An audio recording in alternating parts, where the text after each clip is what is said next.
My name is Harper Whitmore, and until that night, I thought I knew exactly who I was, the eldest daughter of a powerful man, a quiet disappointment in designer heels. I was 34, an art restorer in Chicago, the kind of woman who smelled like varnish and old books, while the rest of my family smelled like money and legacy. Then, during my father's lavish 70th birthday party, everything shattered. He raised his glass, smiled for the cameras, then slapped me across the face so hard the room froze. "You're a disgrace to the family name, Harper," he roared. "I'm cutting you from the $230 million will." The guests gasped, phones lifted, flashes exploded. Some laughed, some filmed, and I, humiliated, trembling, walked out into the freezing Chicago night, mascara streaking down my cheeks.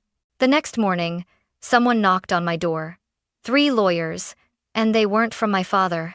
When my father's hand struck my cheek, the sound echoed through the ballroom like a gunshot. Crystal glasses clinked, and then silence. Only the slow hum of the chandelier filled the air before the whispers began. Cameras lifted. People grinned behind their champagne. Did he just? Oh my God. He slapped her. I could barely breathe. The room tilted, the floor spinning beneath my heels.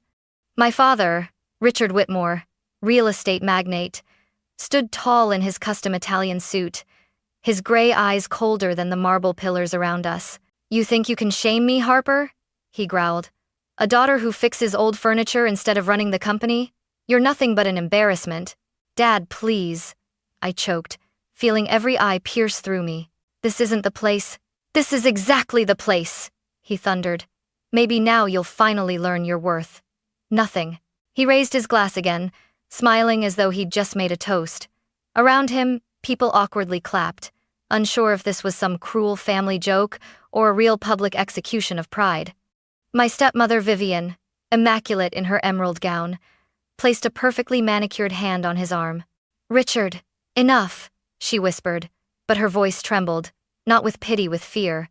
I turned away, blinking back tears, but the flashes from dozens of phones followed me.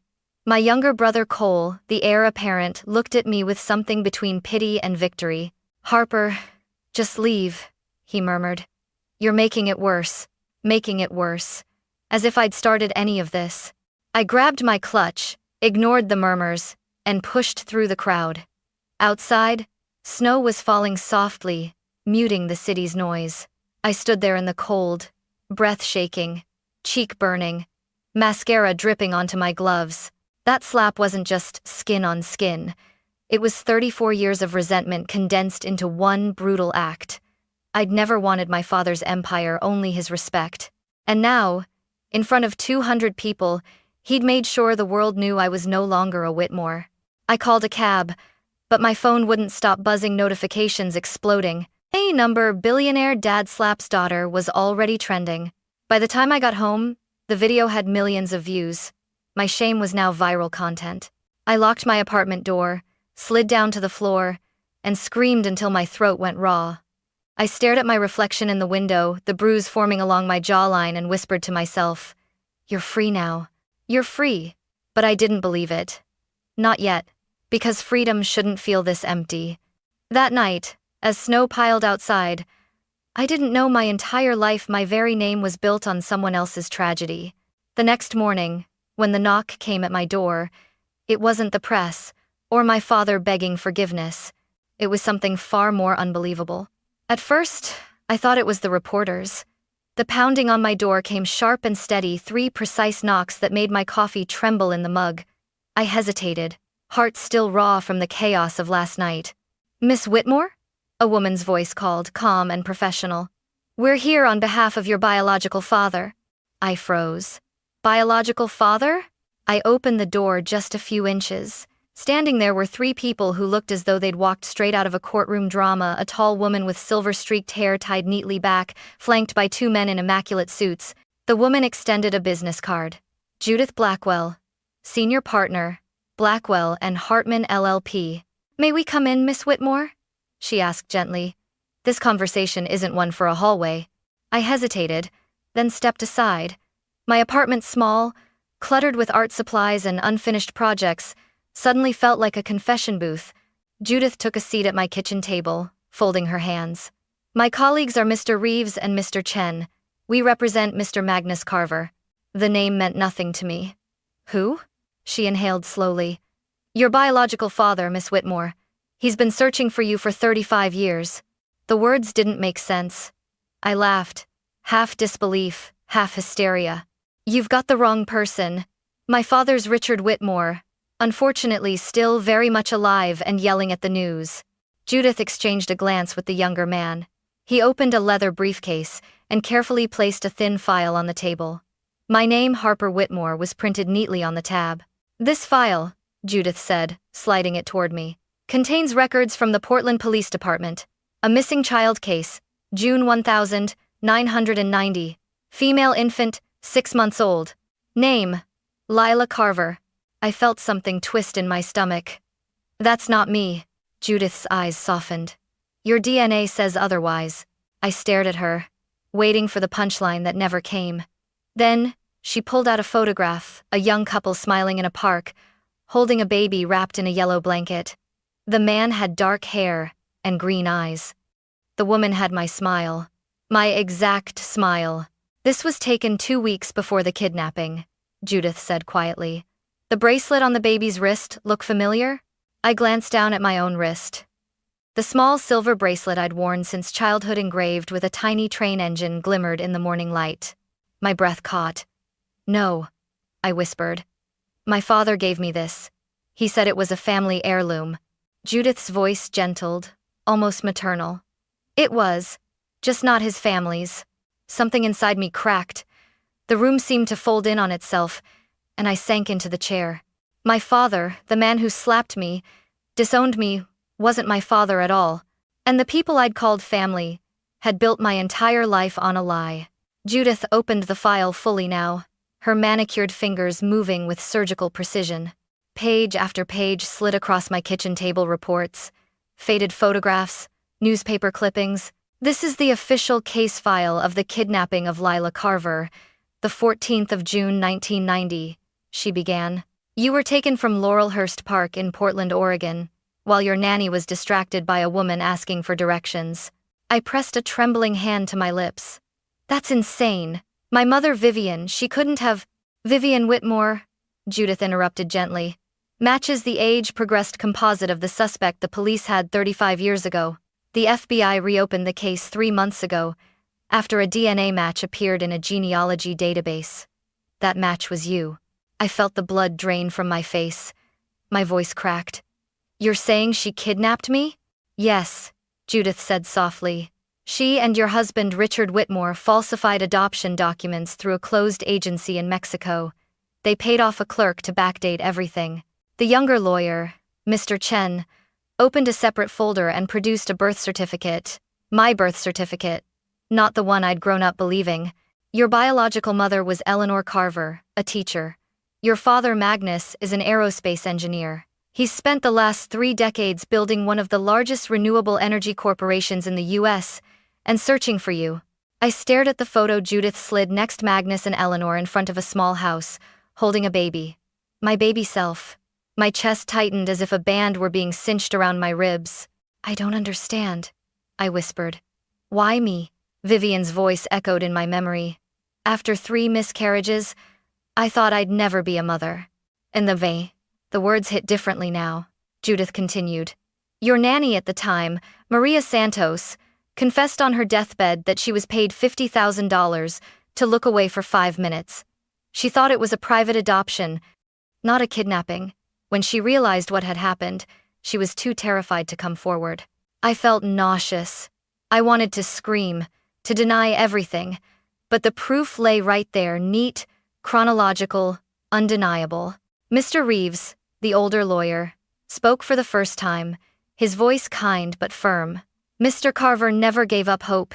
He updated his will every year, leaving a place for his daughter in case she was ever found. Harper, that daughter is you. Silence hung thick between us. Mr. Carver's estate is valued at over $2 billion, he added. But that's not why we're here. He doesn't care about the money. He just wants to see his child again. Tears welled in my eyes. I didn't know if they were from shock, grief, or the sudden understanding that my entire existence, every birthday, every photo had been someone else's tragedy. Judith's voice softened. "He's waiting downstairs, Harper. If you're ready, he'd like to meet you." My heart stopped. "He's here?" For a long moment, I couldn't move. My breath came shallow, uneven. My mind kept repeating one sentence over and over: "He's waiting downstairs."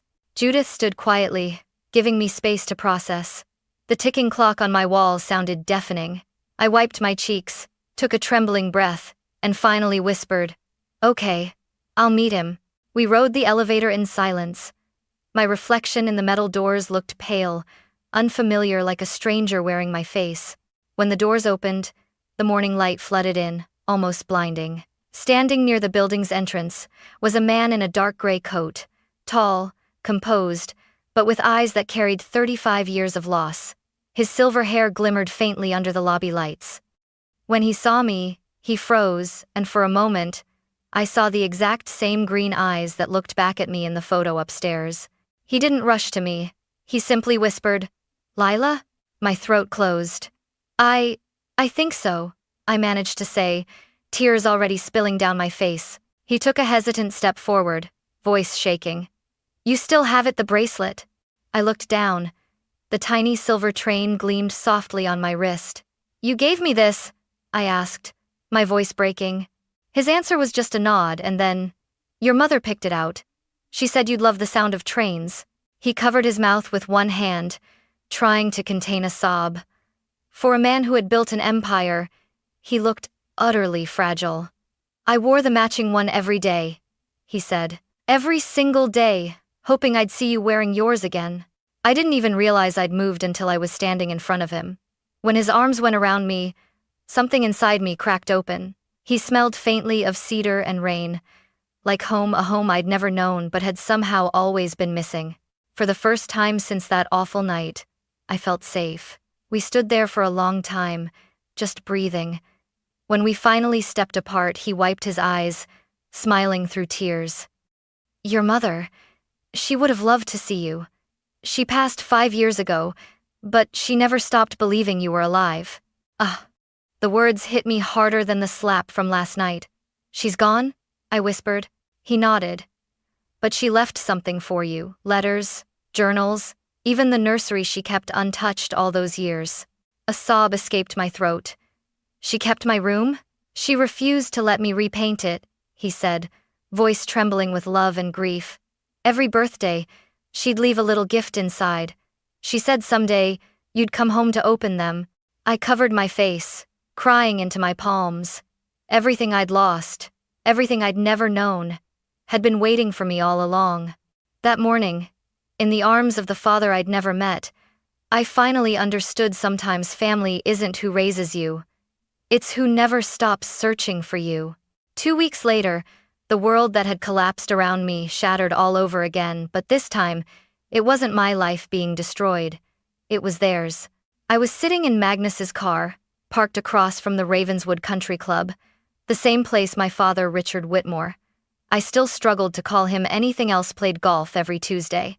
My phone buzzed with a message from Judith. "It's happening. Stay in the car." Inside the club, laughter echoed from the terrace. I saw him, impeccable as always, wearing his crisp white polo, laughing with his business partners like nothing had happened. Vivian stood beside him, sun hat tilted just so, sipping her mimosa, every inch the picture of control.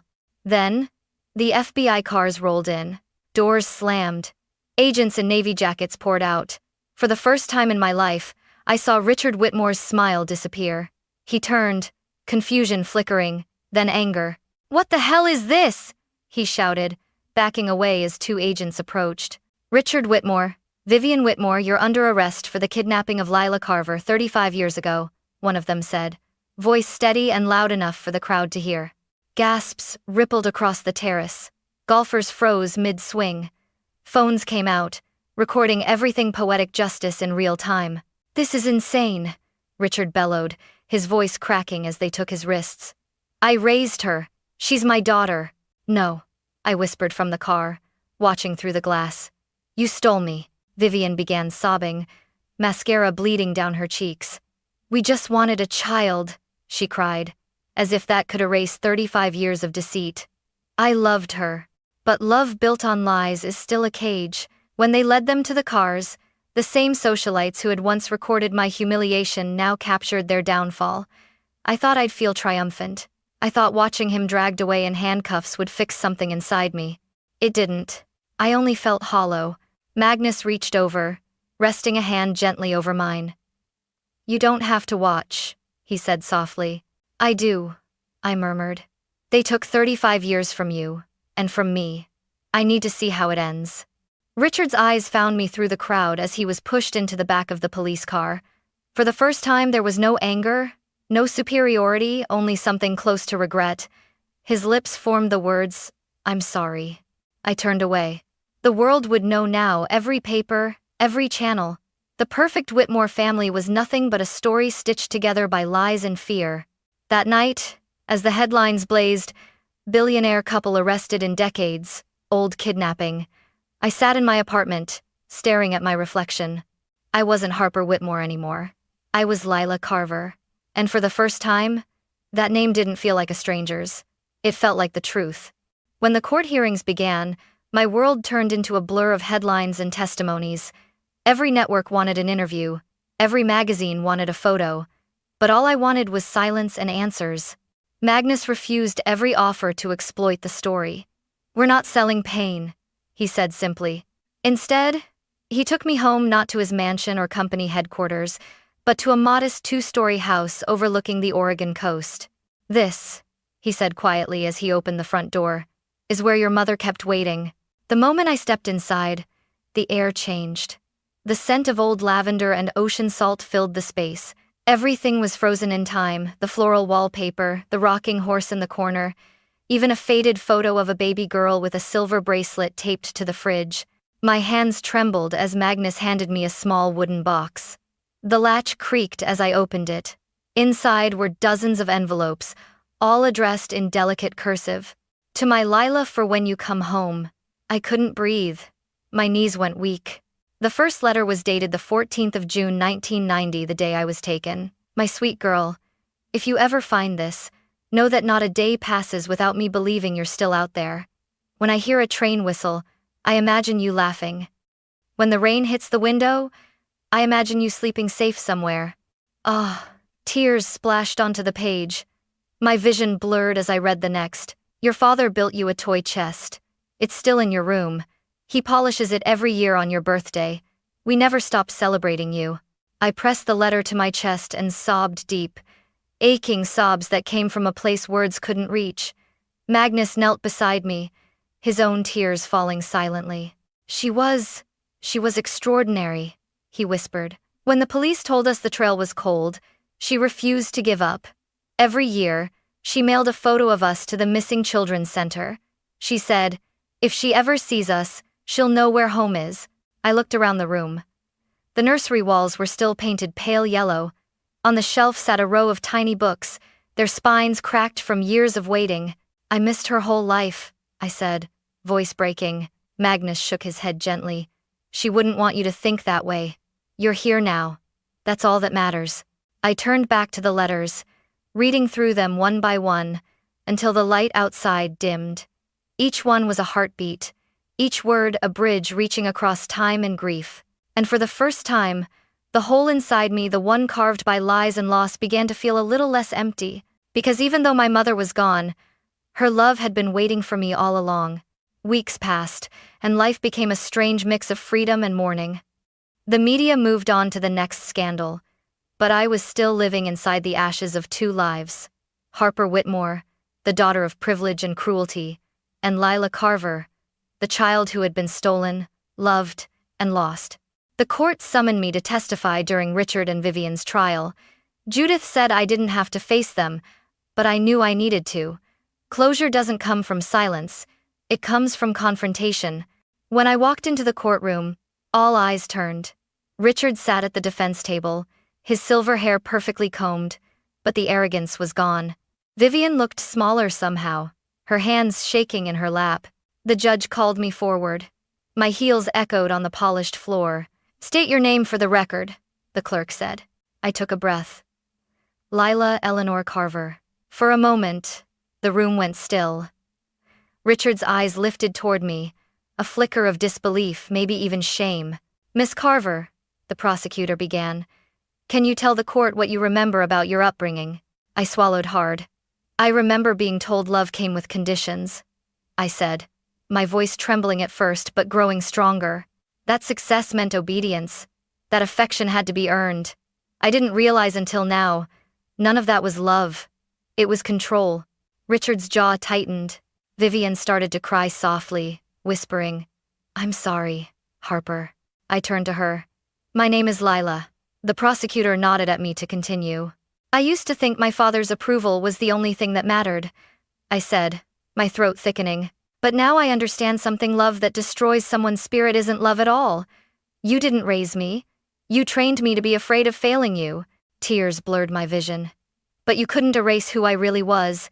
Even after everything, the truth still found me. The courtroom was silent, except for the scratching of the stenographer's keys. Richard stood suddenly, ignoring his lawyer's hand on his arm. I wanted to give you a life, he shouted. Better than the one you would have had. The judge's gavel slammed. Mr. Whitmore, sit down. But I didn't flinch. I met his eyes, the same eyes that once looked at me with disgust, and said quietly, You didn't give me life. You stole it. His face crumpled. He sank back down, defeated. When I left the courtroom, the cold air outside hit me like a cleansing wind. I exhaled for what felt like the first time in years. Magnus was waiting near the steps, holding a warm coat open for me. You did well, he said softly. No, I whispered, taking his arm. I finally did right. For the first time, I wasn't running from my past. I was facing it and walking towards something real. ChatGPT Darnoy. It's been 6 months since the verdict. Richard and Vivian were convicted on multiple counts of kidnapping, fraud, and obstruction. They'll spend the rest of their lives behind bars, two people who built their empire on deceit, now confined by their own lies. The news called it the Whitmore scandal of the century. But for me, it wasn't a scandal. It was liberation. I sold my apartment in Chicago. I couldn't stand the city anymore. Every corner whispered the ghost of who I used to be. Magnus offered me anything I wanted. A home, a trust, even a seat on the board of his company. But I told him no. I need to build something myself, I said. Something honest. So I reopened a workshop in Portland, the city where it all began. I called it Eleanor's Hands, after the mother who never stopped believing I'd return. The space smelled of sawdust and varnish again, just like before. But this time, it wasn't an escape. It was a tribute. Sometimes Magnus visits. He sits quietly, watching as I restore antique pieces, breathing life back into things time forgot. You got that from her, he told me once, smiling. Eleanor used to fix everything: broken toys, broken chairs, broken hearts. Every evening, before closing, I light a candle beside the box of letters from her. I've read each one at least a dozen times. Her handwriting has become a map I follow back to peace. One letter, the last one she ever wrote, ends with these words. If you ever find your way home, my darling girl, remember, your life didn't start with what was stolen.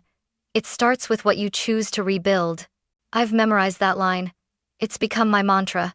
The mahogany desk I once restored for Richard now sits in my studio. Magnus bought it from the estate auction, insisting it should stay where it belongs, with you. At first, I wanted to burn it. But then I realized that desk doesn't represent him.